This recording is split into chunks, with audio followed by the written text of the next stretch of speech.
अस्सलाम वालेकुम, मैं हूं अदीना फारूक शेख। सबसे पहले बात करेंगे भारत से ऑपरेशन सिंदूर और पहलगाम से मुतल्लिक एक अहम बयान सामने आया है। भारत के साबिक वज़ीर दाखिला हैं, सीजन्ड पॉलिटिशियन हैं और कांग्रेस के रहनुमा हैं पी चिदम्बरम। उन्होंने एक बहुत बड़ी स्टेटमेंट दी है भारतीय हुकूमत के ऑपरेशन सिंदूर और फिर जो पहलगाम के ऊपर सारा का सारा हुकूमत का तर्ज अमल रहा उससे मुतल्लिक। एक इंटरव्यू के दौरान वो कहते हैं कि ऐसा क्यों फ़र्ज़ कर लिया गया कि पाकिस्तान ने ही ये दहशतगर्दी का हमला करवाया, ये इंटरनल दहशतगर्द क्यों नहीं हो सकते, इसके ऊपर जो तहकीकाती इदारों की रिपोर्ट थी वो क्यों छुपा रही है, भारतीय हुकूमत सारे मामले के ऊपर क्यों कोई जवाब या सबूत देने से कासिर है। और भी बहुत सारे उन्होंने सवालात उठाए अपनी हुकूमत के तर्ज अमल के ऊपर। फिर ये भी इंटरव्यू में उन्होंने कहा कि जो सेशन होने वाला है, यानी आज अब से कुछ देर पहले इंडिया में असम्बली के दौरान बहस हुई ऑपरेशन सिंदूर के ऊपर, उसमें जो अपोजिशन इत्तेहाद है यानी इंडिया ब्लॉक वो ये सवालात उठाएगा। और ऐसा ही हुआ, उन्होंने उठाए भी। लेकिन ये पहली दफ़ा नहीं है कि ये सवालात भारतीय हुकूमत से पूछे जा रहे हैं। इससे पहले भी चाहे वो कांग्रेस के रहनुमा हो, इवन के भारतीय जो अवाम है वो भी अपनी हुकूमत से ये और इस तरह के कई सवालात पूछ चुकी है। इस इजलास के दौरान जो कि आज ऑपरेशन सिंदूर के ऊपर हुआ, भारतीय वजीर दिफा ने अपनी स्टेटमेंट देते हुए ये कहा कि अपोजिशन अरकान के जो सवालात हैं वो कौमी जज्बात की अक्कासी नहीं करते। उन्होंने ये भी कहा कि वो बल्कि पूछना चाहिए था अपोजिशन को ये कि कितने दहशत गर्दों के ठिकाने भारत ने ख़त्म किए, ये पूछना चाहिए था कि दुश्मन को कितना नुकसान पहुंचाया। और साथ ही साथ ये भी उन्होंने कह दिया कि ऑपरेशन सिंदूर अभी रुका नहीं है, अभी ख़त्म नहीं हुआ है, सिर्फ उसमें एक पॉज आया है, एक हाइटस आया है। इसके ऊपर भी बात करते हैं। लेकिन साथ ही साथ ये ख़बर भी कि भारत ने एक और जाली मुकाबला शुरू कर दिया है, ऑपरेशन महादेव का इसको नाम दिया है। और आज इससे मुतालिक भारत दावे कर रहा है कि उसने कश्मीर के अंदर कुछ दहशतगर्द ठिकानों के ऊपर ऑपरेशन किया और इसमें कुछ हलाकतें भी हुई हैं और कुछ दहशतगर्दों को उन्होंने पकड़ा भी है। हमारी सिक्योरिटी एजेंसी का इससे मुतल्लिक ये दावा है या ये इससे मुतल्लिक मौक़िफ़ है कि ये जो ऑपरेशन है ये जाली ऑपरेशन, जाली मुकाबला है और इसमें जो गैर कानूनी तौर पर हिरासत में लिए गए पाकिस्तानी, जिससे मुतल्लिक कई दफ़ा ISPR बता चुका है कि जो कई दफ़ा बेचारे चरवाहे होते हैं, बॉर्डर क्रॉस करके दूसरी तरफ गलती से चले जाते हैं, उनको भारत हिरासत में ले लेता है या दीगर ऐसे लोग, उनको इन जाली मुकाबलों में इस्तेमाल करके एक झूठा प्रोपेगेंडा करना चाहता है भारत। और इसका मकसद कश्मीर में बढ़ती हुई तहरीक आज़ादी को कुचलना है। अब इस सारे के ऊपर सवाल कुछ यूँ है कि भारत के अंदर से जो आवाज़ें उठ रही हैं या स्पेसिफ़िकली चिदम्बरम साहब का ये जो बयान है, इससे पाकिस्तान क्या फ़ायदा उठा सकता है, इससे भारत के ऊपर क्या असरात होंगे, और फिर ये जो नया ऑपरेशन महादेव जिसकी भारत बात कर रहा है, इससे क्या एक्सपेक्टेशंस होनी चाहिए और हिकमत अमली होनी चाहिए पाकिस्तान की। ये सब कुछ डिस्कस करने के लिए हमारे साथ मौजूद है महमूद सरफराज साहिबा, फ़खर दुरानी साहब, बेनज़ीर शाह साहिबा और सलीम साफ़ी साहब भी हमें ज्वाइन कर रहे हैं। महमल, आपसे शुरू करना चाहते हैं। सबसे पहले तो बताइएगा कि ये जो आज बयान आया है चिदम्बरम साहब का, इससे पाकिस्तान के लिए क्या मुराद है, पाकिस्तान को क्या मतलब लेना चाहिए कि अब आवाज़ें इस तरह की उठ के आ रही हैं और से और ज़्यादा तवाना हुई जा रही हैं। अच्छा लीना, पहली चीज़ तो ये कि देखिए भारत के अंदर जो ये आवाज़ें उठ रही हैं उनकी ऑपोजिशन से, ये कुछ अरसे से उठ रही है और ख़ास तौर पे जब ये काफ़ी चीज़ क्लियर होगी कि अगर आप देखें कि जो इंटरनेशनल कम्युनिटी का रिस्पांस क्या था, फिर जिस तरीके से अमेरिका का क्या किरदार रहा है, आप देखें डोनाल्ड ट्रंप ने जो है वो तकरीबन को 27 बार मेरे ख्याल में वो बात कर चुके हैं पाकिस्तान भारत के सीज़ फायर के, उन्होंने करवाया है। अच्छा, अगर आप भारत में उनके सहाफ़ियों से बात करें तो वो कहते हैं कि हम तो सीज़ फायर का लफ्ज़ इस्तेमाल ही नहीं करते और हमें तो ये कहा जाता है कि सीज़ फायर नहीं हुआ, एक अंडरस्टैंडिंग हुई है पाकिस्तान और इंडिया के दरमियान। यानी कि वैसे हालांकि जंग बंदी हुई है और हम भी सीज़ फायर का लफ्ज़ इस्तेमाल करते हैं, अमेरिका भी बार बार सीज़ फायर की बात करता है, लेकिन भारत जो ये बात कहते हैं ना कि जी ऑपरेशन सिंदूर अभी ख़त्म नहीं हुआ, हालांकि ऐसा नहीं है कि भारत में कोई हाई अलर्ट है, लेकिन वो क्लेम ये इसलिए करते हैं क्योंकि एक फेस सेविंग के लिए। अब ये सब कुछ क्यों हो रहा है? देखिए डोमेस्टिक कंजम्पशन के लिए बहुत सारी चीज़ें वहाँ पर हो रही हैं। आपको याद होगा लीना, अभी रिसेंटली RSS के चीफ ने एक बड़ी अहम स्टेटमेंट दी जो कि लोग ले रहे हैं कि शायद ये मोदी से रिलेटेड एक पर्सनल स्टेटमेंट है। उन्होंने कहा कि पब्लिक फिगर्स को 75 साल की उम्र में रिटायर कर जाना चाहिए और मोदी की 75वीं सालगिरह सितंबर में आ रही है। अब ये एक आरएसएस और बीजेपी के दरमियान जो कोई कोल्ड वॉर चल रही है, या जो वो चाहते हैं कि कोई उधर लीडरशिप जो है वो चेंज हो रहा है। फिर बिहार के इलेक्शंस भी आने वाले हैं। अब जो ये आप कह रहे हैं कि पाकिस्तान इस सारी चीज से, चिदम्बरम के बयान से किस तरीके से फायदा उठाए, देखें पाकिस्तान ने अपना मुद्दा बड़ी क्लियरली, ट्रांसपेरेंटली, एक्यूरेटली, फैक्चुअली आवाम के सामने भी रखा और दुनिया के सामने भी रखा। हमारी जो डेलीगेशंस इंटरनेशनल कैपिटल्स में गई थी, उन्होंने फैक्ट्स के साथ उधर बात की, उन्होंने एविडेंस के साथ बात की। और जो ये आप ऑपरेशन महादेव की बात हो रही है, इसके बारे में भी वहां पर भी बताया गया। और हमारे यहाँ आपको पता है कि मीडिया के अंदर भी ये बात बार बार की जा रही है कि ऐसा ना हो कि इंडिया कोई फॉल्स फ्लैग दोबारा करके अपनी फेस सेविंग के लिए, मोदी की फेस सेविंग के लिए, क्योंकि उनके जो है उनको एक हैवी मिलिट्री लॉसेस का फेस करना पड़ा। और आज तक उन्होंने नहीं बताया ओपनली ना, उन्होंने ऑफिशियली नहीं बताया कि उनके कितने जेट्स मार गिराए पाकिस्तान ने, या उनका कितना मिलिट्री का नुकसान हुआ है। तो ये जो चीजें हैं, इसकी वजह से ये एक खदशा हमें है। और जो बार बार भारत ये कहता है कि उन्होंने ऑपरेशन सिंदूर खत्म नहीं किया, लेकिन सवालात तो उधर उठ रहे हैं। देखें, उनके पार्लियामेंट के सेशन के अंदर भी उठ रहे हैं, उनको जवाबदेही तो करनी पड़ेगी। लेकिन मोदी सरकार के पास कोई जवाब है नहीं इन सारे सवालों का। वो बेशक चिदम्बरम का हो, वो बेशक राहुल गांधी का हो, वो बेशक जो बार बार, जब ट्रंप ये बार बार जिक्र करते हैं सीजर हुआ, इसका आज तक भारतीय जो है हुकूमत जवाब नहीं दे सकी कि अमेरिका का किरदार क्या था। और मैं बताऊं, मेरी उधर भारतीय सहाफियों से लीना बात हुई, उन्होंने कहा कि देखें, एक पास्ट के अंदर जो है पाकिस्तान के ऊपर जो इंडिया केस बिल्डअप करता था, अब वहाँ के अवाम को भी ये लग रहा है कि जैसे मोदी का कोई क्लाउड नहीं रहा डिप्लोमेटिकली, इंटरनेशनली। ये एक बहुत बड़ा जो है वहाँ पर इंडिया के अंदर ये चीज़, एक नई रियलाइजेशन आ रही है कि आज से जो 4-5 साल पहले भी भारत केस बिल्ड करता इंटरनेशनली, वो क्लाउड रहा ही नहीं। और उसकी बहुत सारी वजूहत है। और कनाडा में जिस तरह असैसिनेशन अटेम्प्ट हम बात करते हैं कि जो इंडिया के अपनी ग्लोबल टेररिज्म में इन्वॉल्वमेंट है, उसकी वजह से। दूसरा ये कि वो ये भी बताते हैं वहाँ के सहाफ़ी कि जो वहाँ की डिप्लोमेटिक कम्युनिटी है, वो कहती है कि पाकिस्तान का एक माजी ज़रूर था, लेकिन जो ये पहलगाम अटैक है या इस तरह के जो वाक़यात होते हैं, इनमें पाकिस्तान का कोई सबूत मिला ही नहीं, इनकी इन्वॉल्वमेंट नहीं है। यानी कि ये भारत के अंदर जो डिप्लोमेट्स बैठे हुए हैं, वो ये बातें कर रहे हैं। तो ये जब चीज एक दुनिया को इंटरनेशनली भी और डिप्लोमेटिकली उनको एक नजर आ रही है, ये भी एक भारत के लिए सुखी है बहुत बड़ी, और हमारे लिए तो ये सक्सेस है ही। एब्सोल्युटली। अच्छा महमल, एक चीज़ आपने कही कि आरएसएस और बीजेपी के दरमियान कोल्ड वॉर चल रही है, और कहीं ना कहीं आरएसएस चाहता है कि बीजेपी की क़यादत चेंज हो, यानी मोदी को हटाया जाए। इसके ऊपर ज़रा मज़ीद एलैबोरेट कीजिएगा। देखिए लीना, ये जो मोहन भगवत का जो ये बयान आया था, इसके ऊपर एक्चुअली जो है वहां पे पूछा जा रहा था, यानी कि एक बात हो रही थी इंडियन मीडिया के अंदर भी, स्पेकुलेशन, मैंने भी उधर के भारतीय सहाफियों से फिर इस पे बात की कि क्या ये एक वैसे ओवरऑल बयान है कि 75 रिटायरमेंट एज इस तरह, या इज इट पर्सन स्पेसिफिक। तो इसके ऊपर वहां पर ये माना जाता है कि ये पर्सन स्पेसिफिक है, ये मोदी स्पेसिफिक बयान था। मोदी के साथ आरएसएस की जो है वो एक चक्कलिश चल रही है, वो बिहाइंड द सीन्स कुछ अरसे से चल रही है। उनको लगता है कि मोदी सरकार जो है वो उस तरीके से सक्सेसफुल नहीं रही। जैसे मैंने कहा कि आवाम के अंदर भी उनका एक इमेज जो है ना बहुत बदला है, तो वो उनको ये लग रहा है कि अब there is time for change, एक जनरेशनल चेंज भी आने की जरूरत है। हो सकता है उनके कोई अपने हों जो वो चाहते हो कि कोई और मैं सिर्फ इसलिए वजाहत चाह रही थी क्योंकि उस तरह तो on the face of it हमें लगता है ना कि मोदी हुकूमत बिल्कुल वही चीज़ें कर रही है जो आरएसएस का एजेंडा है या उन्हीं के ऊपर चल रही है। तो फिर जब उनके मुताबिक सारे काम हो रहे हैं तो मोदी को क्यों तब्दील करना चाहते हैं? लेकिन अंदर कोई ना कोई इंस्टीट्यूशनल चीजें इनकी होती ही रहती है ना अलीना। वैसे तो यानी कि ओवरऑल उनकी आइडियोलॉजिकल वही है, लेकिन ये वाली चीजें इंस्टीट्यूशनल उनके मसाइल होते हैं। ऑल्सो ये भी आपने बड़ी अहम बात की कि अब समझ रही है आरएसएस की शायद वो कौमी पजीराई मोदी नहीं इंजॉय करते जो पहले कर रहे थे, अवाम भी और आरएसएस दोनों। ठीक। अच्छा फखर दुरानी साहब, आपकी इसके ऊपर क्या राय है? और ये जो ऑपरेशन महादेव अब भारत ने नया शोशा छोड़ा है, इसके ऊपर क्या खदशात हैं जिनका पाकिस्तान को जिनके लिए तैयार रहना चाहिए, ज़रा खातिर में रखना चाहिए? बिल्कुल। सबसे पहले अगर ऑपरेशन महादेव की पहले बात कर लें तो उसमें देखें जो भारत की तरफ से शुरू किया गया था, बड़े ज़ोर शोर से ऑपरेशन सिंदूर शुरू किया गया था और ये कहा गया था कि पाकिस्तान को सबक सिखाना है।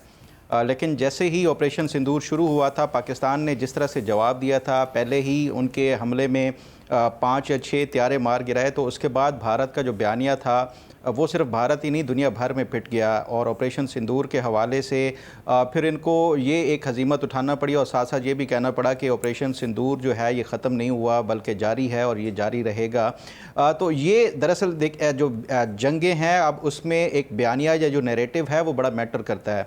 ऑपरेशन सिंदूर सिर्फ भारत में नहीं दुनिया भर में पिट चुका है और उसके बाद ये भारत को एक नए नैरेटिव की ज़रूरत है और एक ऐसे नैरेटिव की कि जिससे ये जो मोदी गवर्नमेंट है उसको ये इस हजीमत से जान छुड़वा सके ऑपरेशन सिंदूर वाले से।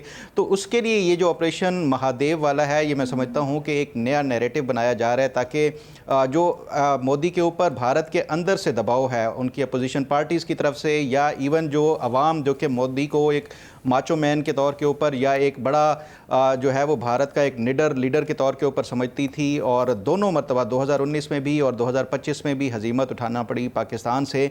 तो इस नैरेटिव से जान छुड़ाने के लिए ये एक नया ऑपरेशन महादेव के नाम से जिसका मैं समझता हूँ कि ये शुरू किए जाने के हवाले से इतलात हैं। लेकिन सवाल ये है कि क्या इसमें भारत को कोई फ़ायदा होगा? इस तरह की जो है वो अगर ये कश्मीरियों को मारते हैं या जो पाकिस्तान की जो सिक्योरिटी फोर्सेस हैं उनके जो कंसर्न्स हैं कि ये हो सकता है कि जो पाकिस्तानी जो गलती से बॉर्डर क्रॉस कर जाते हैं या जो ऑलरेडी वहाँ पे भारत के ज़ेर हिरासत हैं उनको ये इस तरह की एक्स्ट्रा जुडिशल किलिंग्स करते हैं, तो उसमें मैं समझता हूँ भारत को ये ऑपरेशन सिंदूर से भी ज़्यादा नुकसान होगा।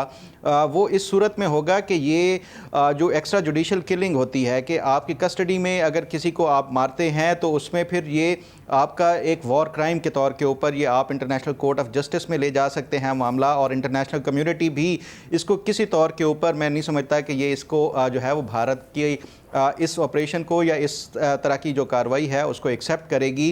तो ये जो ऑपरेशन महादेव है ये दरअसल एक बयानिया तब्दील करने के लिए और ऑपरेशन सिंदूर की हजीमत मिटाने के लिए ये जो ऑपरेशन ये महादेव ये शुरू किया गया है। जहाँ तक बात है जो साबिक वज़ीर दाखिला पी चिदम्बरम की जो स्टेटमेंट है, देखें इस हवाले से हम पहले ही बात कर चुके हैं कि जिस दिन ये पहलगाम का इंसिडेंट हुआ उसी दिन जो local Jammu and Kashmir police के जो एसपी थे उन्होंने तहकीकात का आगाज़ किया था। तो उसी दिन ही जो मोदी गवर्नमेंट की तरफ से जो यूनियन इनकी जो है वो होम मिनिस्ट्री की तरफ से इसको हाईजैक कर लिया गया और नेशनल इन्वेस्टिगेशन एजेंसी ने इसको टेक ओवर किया इस मामले को और ये कहा गया कि इसके ऊपर जो NI है जो नेशनल इन्वेस्टिगेशन एजेंसी है वही तहकीकात करेगी। अब उसमें बुनियादी तौर के ऊपर जिस तरह से सवालात उठाए जा रहे थे कि ये लोग कौन थे, कहाँ से आए थे, उन्होंने ये कार्रवाई की है बॉर्डर से, अगर ये भारतीय फोर्सेस को वो चकमा दे के आ भी गए हैं तो वो वापस कैसे गए हैं, किधर चले गए हैं, ये वो सवालात थे जिनको इन्होंने दबाना था। आज तक जो है वो इनकी जो नेशनल इन्वेस्टिगेशन एजेंसी ये हम भी सवाल उठा रहे थे, अब उनके अपने ही साहब जो वज़ीर दाखिला है वो लोग भी सवाल उठा रहे हैं कि NIA ने अब तक अचीव क्या किया है, क्या उन्होंने कोई आइडेंटिफाई किया है, लोगों को पकड़ना तो दूर की बात है कि ये लोग थे कौन।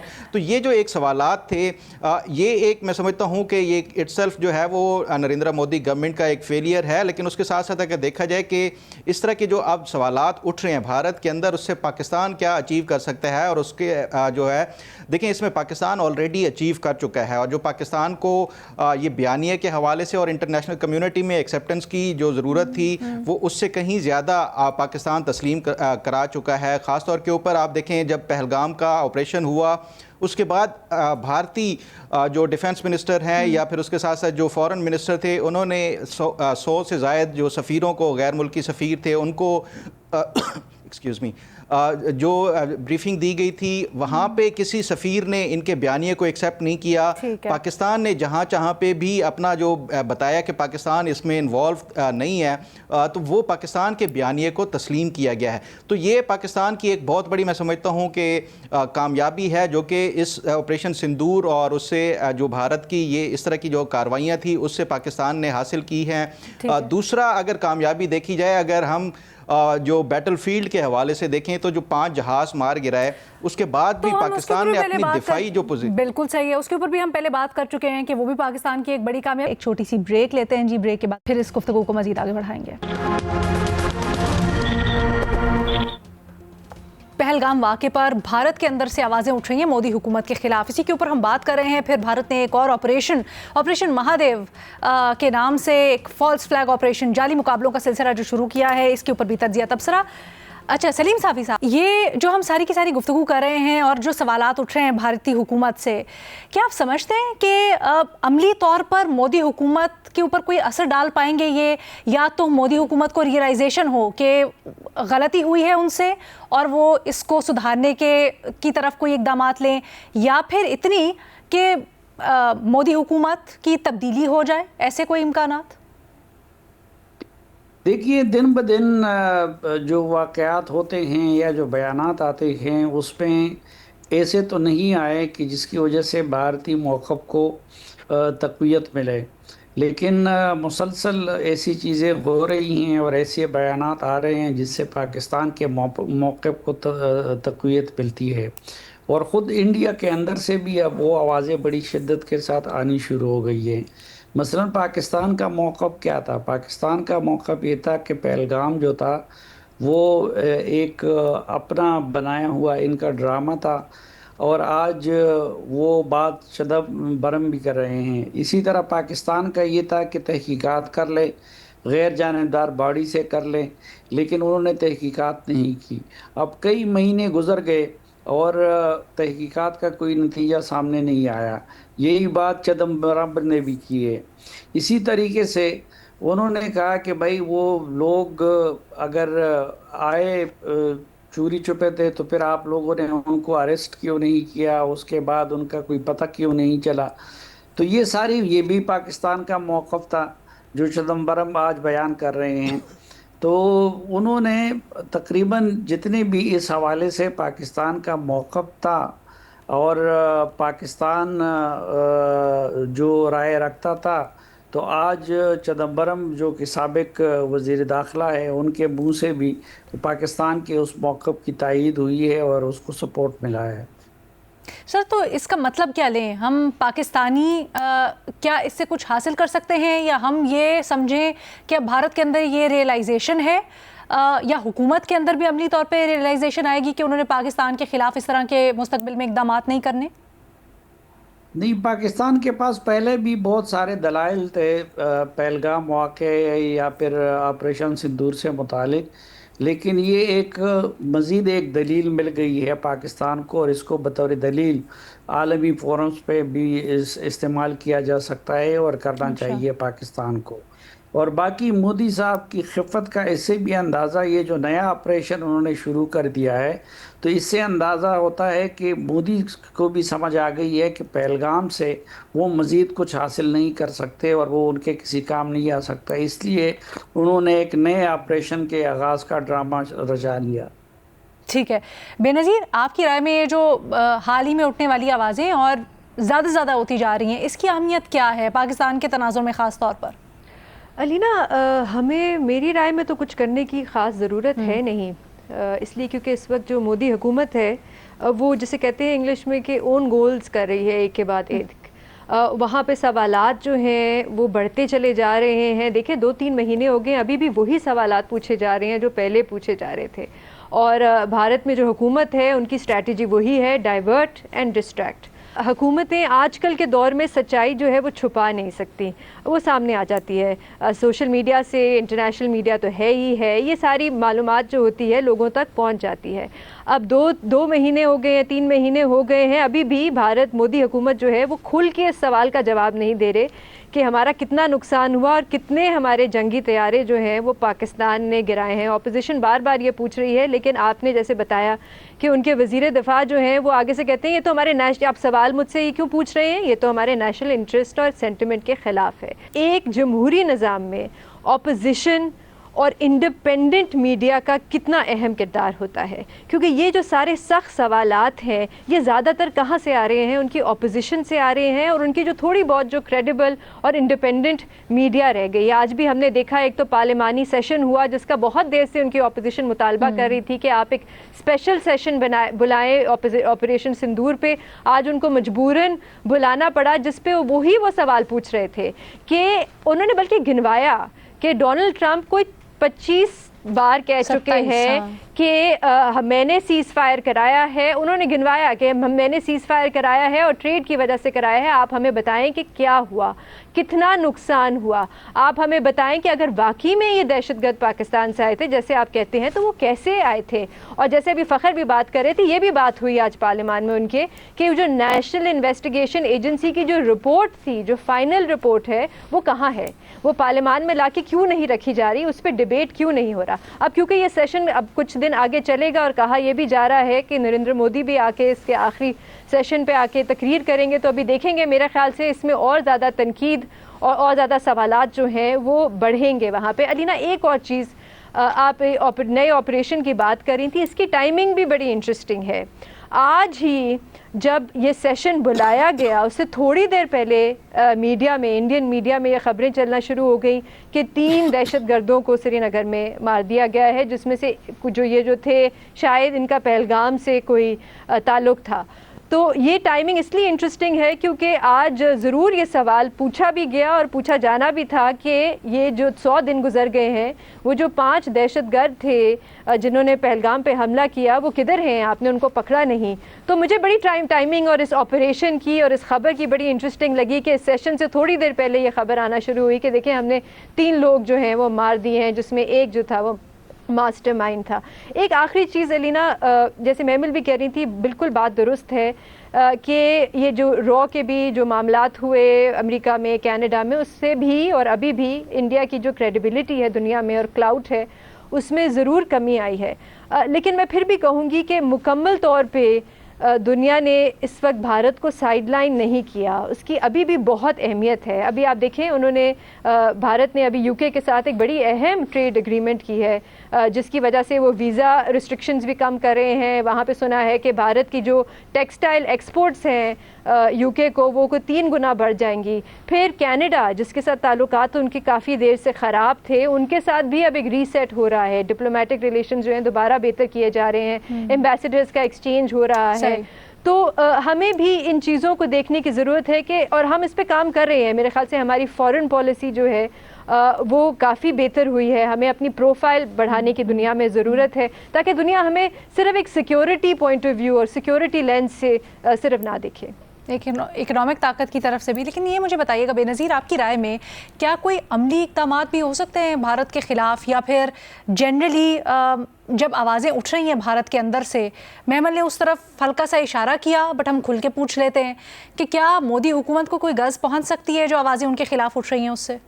अलीना, मुझे नहीं पता, ये देखना पड़ेगा। देखिए, अगर किसी को आपने हटाना भी है तो अल्टरनेटिव भी होना चाहिए। मुझे नहीं पता इस वक्त भारत में अल्टरनेटिव क्या है। वहाँ की ऑपोजिशन तनकीद तो बहुत कर रही है और उनकी परफॉर्मेंस भी इलेक्शन में कुछ बेहतर थी, लेकिन क्या वो इतनी मजबूत है कि अगले इलेक्शन में वो नरेंद्र मोदी को जो है वो चैलेंज कर सकेंगे, मुझे नहीं पता। तो ये देखना पड़ेगा कि इसको कैसे ऑपोजिशन जो है इससे बयानिया जो है तब्दील करती है। और क्या मोदी हुकूमत की भारत से पाकिस्तान से मुतल्लिक जो एक थॉट प्रोसेस है या उनकी एक जो जारहाना हिकमत अमली है, क्या आपको लगता है कि उसमें तब्दीली आएगी इस ऑपोजिशन के सवालात के बाद, या इतनी ज़्यादा ऑपोजिशन के बाद?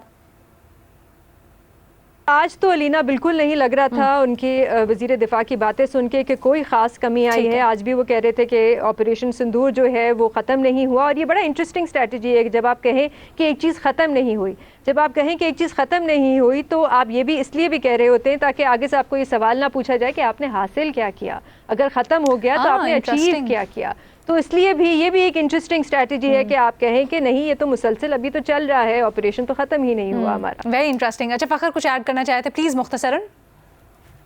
अलीना, 2 चीज़ें। एक तो पहली ये जो बेनज़ीर से पूछ रही थी कि क्या मोदी को इससे कोई नुकसान पहुंच सकता है, जो अब क्रिटिसिज्म हो रहा है। देखें, इसका या उनका कोई थॉट प्रोसेस पाकिस्तान के हवाले से चेंज हो सकता है। मेरा ख्याल है कि जो मोदी की एक शख्सियत है बतौर एक लीडर के, अगर उसको देखा जाए तो ये जितना ज़्यादा उसके ऊपर क्रिटिसिज्म होगा वो उसका जो है वो रिएक्ट कर सकते हैं कोई और पाकिस्तान के ख़िलाफ़ कोई इस तरह का एडवेंचर करके, उनकी शख्सियत को देखते हुए और जो उनका पिछले 11-12 साल से जो तर्ज़ अमल है उसकी वजह से। और जो दूसरी बात, देखिए, मेरा ख्याल है कि जो जंग के दिनों में और जो पहलगाम का इंसिडेंट हुआ उसके लेके, और जब तक पाकिस्तान और भारत के दरमियान डिस्प्यूट रहा, उसके दरमियान जो मीडिया था उनका ऐसे लगता था कि टोटली जो है वो बायस्ड है, और उसके साथ साथ ऐसा लग रहा था कि उनमें कोई बिल्कुल भी इंडिपेंडेंस नहीं है, कि तमाम मीडिया की एक ही जैसी शय सुर्खियाँ होती थी, एक ही जैसा कंटेंट होता था। बज़ाहिर ऐसा लगता था कि गवर्नमेंट जो उनको एक प्रेस रिलीज़ दे रही है वही सब कुछ वो कर रहे हैं। मीडिया बिल्कुल उनको जो एक्सेस टू इन्फॉर्मेशन थी वो मेमल बेनजीर ने बात करी थी। बेनजीर तो बेसिकली ये कही थी कि आजकल आप कोई चीज छुपा नहीं सकते और वो हकाइक जो है सामने आ जाते हैं। बेनजीर ने इस कॉन्टेक्स्ट में तो बात की थी। अच्छा, दूसरा अलीना देखिए, जिस तरह जो बेनजीर अभी बात एक इंटरेस्टिंग जो कह रही थी ना कि ऑपरेशन सिंदूर इसलिए ये कहते हैं कि कंटिन्यू, ताकि फिर इनको जवाब ना देना पड़े। इनसे पूछा कि आपको मिला क्या। मैं आपको जो बात बता रही थी कि वो सीज फायर का लफ्ज नहीं उनके मीडिया को इस्तेमाल करने दे रहे। वहां पर वो कहते हैं कि सीज फायर तो हुआ ही नहीं, आपने सीज फायर का लफ्ज इस्तेमाल नहीं करना।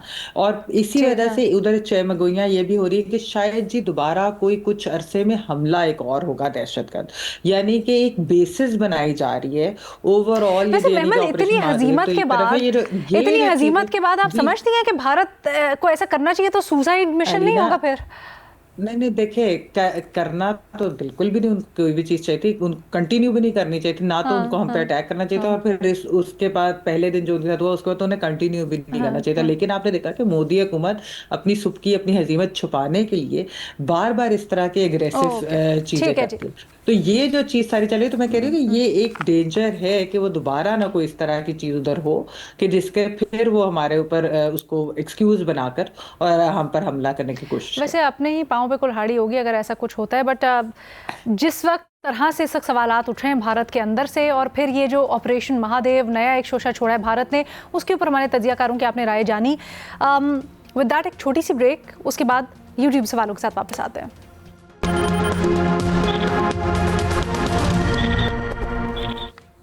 वेलकम बैक जी। आप लोगों ने जो यूट्यूब के ऊपर सवालात भेजे हैं उनको तजियाकारों के सामने रखते हैं। साफी साहब, आपसे पहला सवाल हो रहा है फ़लस्तीन सूरत हाल से मुतल्लिक। अमरीका कह रहा है कि गज़ा में जो कुछ हो रहा है उसका बहुत आसान हल है, हमास हथियार डाल दे और तमाम यरग़मालियों को रिहा करे। सवाल ये है कि क्या आसान हल के लिए इस तनाज़े के सियासी, इंसानी और तारीख़ी पहलुओं को नज़रअंदाज कर देना दुरुस्त रवैया है? नहीं, बिल्कुल दुरुस्त रवैया नहीं है। असल में जो अमेरिका ये चाहता है कि हमास से ऐसा ऐसा करे, यरग़मालियों को रिहा कर दे, यही तो इज़राइल भी चाहता है। लेकिन उसके जवाब में मुतालबात होने चाहिए इज़राइल से, और इज़राइल लगा हुआ है वो गज़ा को में नस्ल कुशी कर रहा है, वो भूखों बच्चों को मरवा रहा है, बड़ों को मरवा रहा है, हत्ता कि सहाफ़ी भी भूख के शिकार हो रहे हैं। तो जो मुतालबात उससे होने चाहिए, इज़राइल से होने चाहिए, वो मुतालबात ये लोग उल्टा हमास से कर रहे हैं। तो मेरे ख़्याल में तो अगर अमेरिका संजीदा है मसले के हल में, तो उसको चाहिए कि वो इज़राइल पे दबाव डाले कि वो वहाँ पे मज़ालिम बंद करें। सर, वैसे आपको नहीं लगता ये यरग़मालियों को रिहा करने का जो अमेरिका या इसराइल का मुतालबा है, ये मुतालबा नहीं सिर्फ एक ढकोसला है? क्योंकि आपने पूरी की पूरी आबादी उनकी तबाह कर दी, आपने नस्ल कुशी कर दी, और सिर्फ ये आप अब भी बने हुए हैं, जवाब पेश कर रहे हैं कि यरग़मालियों को रिहा करो। ये तो अब ढकोसला सा लगता है। नहीं, मुतालबा तो अगर उनका है भी, लेकिन ये नहीं देखते ये लोग कि ये उसके बाद जब से ये वाक़या हुआ है तो लाखों की तादाद में फ़लस्तीनियों को शहीद किया गया, उनका जीना हराम कर दिया गया है। ख़ुद मगरिब में इज़राइल के ख़िलाफ़ और फ़लस्तीनियों के हक़ में और फ़लस्तीनियों के ख़िलाफ़ जो जुल्म हो रहा है उसके ख़िलाफ़ मुज़ाहरे हुए, लाखों की तादाद में लोगों ने मुज़ाहरे किए। हर फोरम पे जो मुख्तलिफ इस्लामी ममालिक के फोरम्स है या इवन मगरिबी ममालिक के बाज़ फोरम से भी इज़राइल से ये मज़ालिम बंद करने का कहा गया, और दिन दहाड़े और इस 21वीं सदी में इज़राइल लगा हुआ है वो फ़लस्तीन पे नस्ल कुशी कर रहा है। लेकिन उसके बाद इज़राइल के पास तो कोई अखलाकी जवाज़ नहीं है। अच्छा, हमास अगर यरग़मालियों को रिहा करेगी तो जो चंद यरग़माली रह गए हैं वो तो उस सूरत में होगा कि जब मुज़ाकरात हों और मुज़ाकरात के लिए कोई फ़िज़ा साज़गार हो, और फ़िज़ा उसके लिए इज़राइल साज़गार बना सकता है, हमास नहीं बना सकता। ठीक है सर, बहुत शुक्रिया सलीम साफ़ी साहब। महमल से सवाल करते हैं। महमल, पूछा जा रहा है कि मरीम नवाज़ ने कैदियों के लिए एक नई पॉलिसी का ऐलान किया है जिसके तहत पंजाब भर की जेल्स में फैमिली को साथ रहने की अब इजाज़त होगी। क्या ये अच्छा इकदाम है? अलीना, बिल्कुल ये एक बहुत अच्छा और मौसर इक़दाम है। लेकिन हमारे यहाँ जो एक बहुत बड़ा मसला ये है कि हम जेल मैनुअल के तहत प्रिजनर्स को बहुत सारे हकूक़ दिए जाते हैं, ऑलरेडी उनके लिए वो डेजिग्नेटेड होते हैं, लेकिन अनफॉर्चुनेटली यहाँ पर उनको वो डिनाई भी किए जाते हैं और एक्सप्लॉइट भी उस चीज़ को किया जाता है। तो ये देखा जाए कि क्या ये फैमिली रूम वाली जो ये चीज़ है, जो ये अच्छी एक इंट्रोडक्शन जो चीज़ कराई जा रही है इंट्रोड्यूस, इसको डिनाई ना किया जाए, ना ही इससे एक्सप्लॉइट किया जाए। हमने यहाँ पर बहुत सारे ऐसे बातें सुनी है कि कैसे पैसे लेकर जेल हुकाम जो हैं वो फिर कैदियों को उनके जो हैं वो राइट्स देते हैं। अच्छा अलीना, एक और चीज़ मैं कहूँगी कि जो बहुत अहम है वो है कि जो हमारे जेल्स के अंदर कैपेसिटी और ओवर क्राउडेडनेस के, इसके ऊपर एक ह्यूमन राइट्स वॉच की 2023 के अंदर एक रिपोर्ट भी आई थी कि 100 से ज़्यादा जो जेलें हैं पाकिस्तान की, उनमें कैपेसिटी लगभग कोई 65,000 है, लेकिन 88,000 जो हैं वहाँ पर प्रिजनर्स हैं। और इसकी एक बहुत बड़ी अलीना वजह ये भी है कि जो अंडर ट्रायल प्रिजनर्स हमारे जो होते हैं ना, जो पॉपुलेशन है उसको कम करने की ज़रूरत है। अनलेस एंड अनटिल के कोई बहुत मेजर ऑफेंसेस हैं तो आप उनको बेल दें, क्योंकि हमने ये भी देखा और ये इस रिपोर्ट के अंदर भी था कि एक जेल सेल अगर उसमें 3 लोगों की कैपेसिटी है, उधर 15-15 लोग भरे हुए, और उसकी वजह से हो क्या रहा है, ओवरऑल जेल्स के अंदर हेल्थ क्राइसिस भी आ रही है, जैसा टीबी और इस तरह के जो मर्ज है वो फैल रहे हैं। फिर जिस तरह मैंने कहा कि एक्सप्लॉइट होते हैं, राइट्स नहीं मिलते। फिर वहां पर जो छोटे क्राइम के लिए भी गए होते हैं, एंड पे वो हार्डन्ड क्रिमिनल्स बनकर निकलते हैं इस सिस्टम के अंदर। जब आप देखिए ना इस तरह की जो माहौल है और सारा कुछ। जैसे एक और चीज जो जहाँ पर वजीर आला साहब है ये सब कुछ कर रही है, खवातीन जो वहाँ पे प्रिजनर्स हैं उनके हकूक़ के लिए भी होनी चाहिए चीज़ें। जिस तरह एक बहुत अहम मसला उधर ख़वातीन को जो दरपेश आता है वो ये है कि सैनिटरी नैपकिन्स जो हैं वो उनको फ्री टाइम पे नहीं मिलते, यानी कि और ना ही रेगुलरली मिलते, क्योंकि वहाँ उसको या तो एक लग्जरी आइटम या मेडिकल आइटम के तौर पे होता है, ना कि नेसेसिटी के तौर पर उसको ट्रीट करते हैं। तो ये बहुत एक अहम चीज़ है मेरे ख्याल में, इसको भी देखना चाहिए। बहुत शुक्रिया महमल।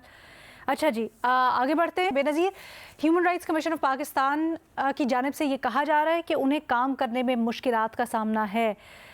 तहफ़्फ़ुज़ और आज़ादी इज़हार राय की आज़ादी को ये किस तरह मुतासिर करता है और इसकी बेहतरी के लिए क्या हो सकता है आपके ख्याल में? HRCP जो सबसे क्रेडिबल इदारा है इंसानी हकूक़ के लिए इस हमारे मुल्क में, जो पिछले 40 सालों से काम कर रहा है, आसमा जहांगीर साहिबा ने शुरू किया था, वो आज कह रहे हैं कि माजी में भी हम पे तनकीद होती थी, दबाव डाला जाता था, लेकिन इस किस्म का नहीं जो पिछले 2 सालों में हमारे साथ जो किया जा रहा है, जिस किस्म का शदीद दबाव है जिसका हम शिकार हैं, वो ऐसा लग रहा है अलीना, क्योंकि मैंने इस पर रिपोर्टिंग की है, ऐसा लगता है कि एक मुहिम है HRCP को हरासा करने के लिए, उनको खौफज़दा करने के लिए, ताकि वो काम ना करें अपना। अच्छा, किया क्या जा रहा है कि लोग आ जाते हैं उनके दफ्तर में, कहते हैं हम सिक्योरिटी इदारों की तरफ से आए हैं, कुछ कहते हैं हम इंटीरियर मिनिस्ट्री की तरफ से आए हैं, उनसे कहते हैं ये आपने इवेंट क्यों किया, इसका मुझे इनकी मालूमात दें, इनके नंबर दें, यहाँ पे क्या बात हुई, इनकी वीडियो रिकॉर्डिंग दें।